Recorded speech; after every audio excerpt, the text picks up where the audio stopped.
I would be detailing how to install a Blu-ray drive into a home PC.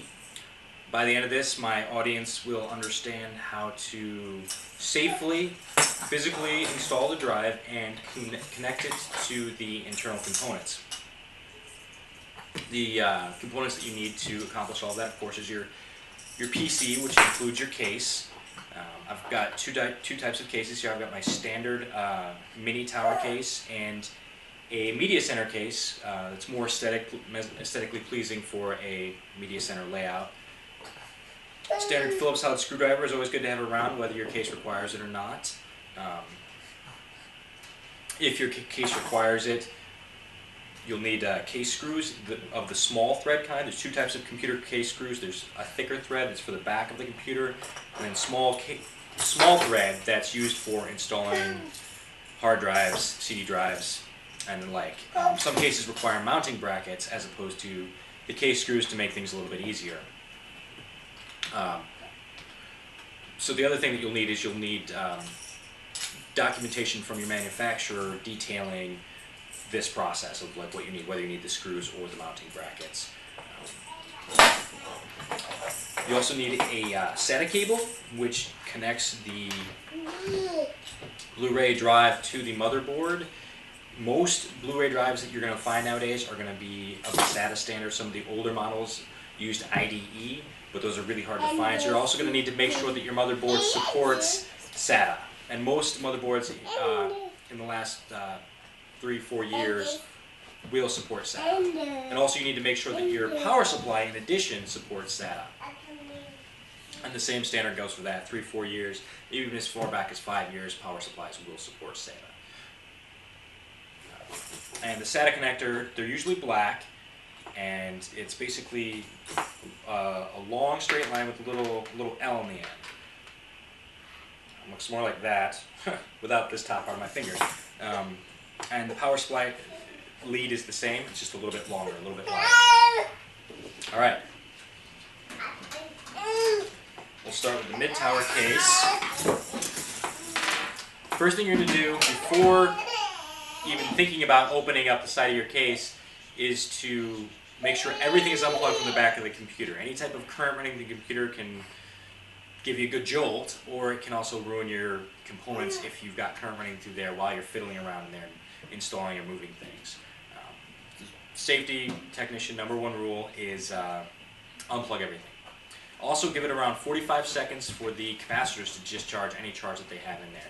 That charge is not really going to hurt you, but it can destroy your components if it's shorted out by working with inside the case.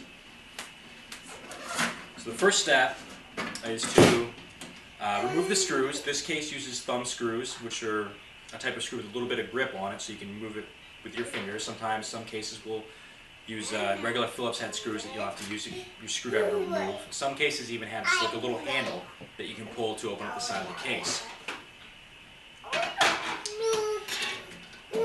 Now the next thing you're going to do is you're going to reach in here and you're going to pop out your faceplate of your drive bay. And most cases have just like plastic clips, are really easy to just reach in there and pop out. Also, the cases are designed to load from the front, so that if you've got this case full of components, there's not anything in the way, and you'll actually be able to fit the drive in there. And just slide the drive back until it's flush with the front of the case. And this case does use case screws, and so you put, there's actually 4 places for screws here, but you really only need 2 to make sure that the drive is secure. I'm not going to put them in right now because I'm going to actually show how to install it here. But most modern cases will have some sort of, even the ones that use screws on the one side will have some sort of spring mechanism like this case that holds the other side secure. Older cases you would actually have to remove the other side and put an additional 2 screws on the other side of the drive to keep it secure.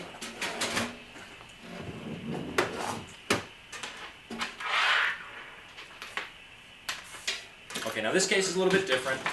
Your media center cases generally are, because they're a little bit quirkier as far as the engineering goes. This uses thumb screws as well.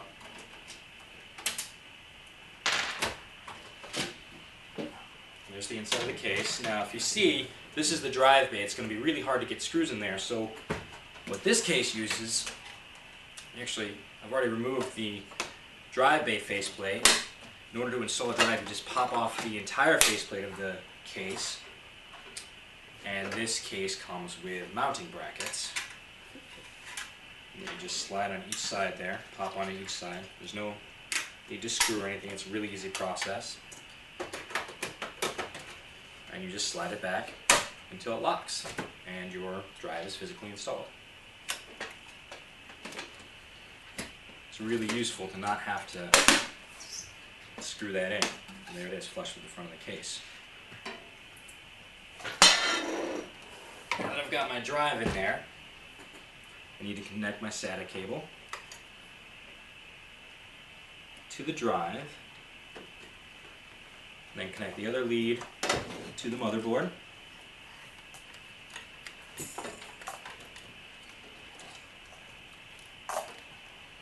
And the nice thing with SATA, as opposed to the old IDE standard, is that it doesn't matter which lead you plug it into onto the motherboard. There's no priority order or anything like that. The BIOS reads everything, and no matter what port it's plugged into. And then the next step is to plug the power lead. There it is, black, a little bit longer, with the L shape as well. And there you go, that's it. Modern technology has made this process much easier than it used to be.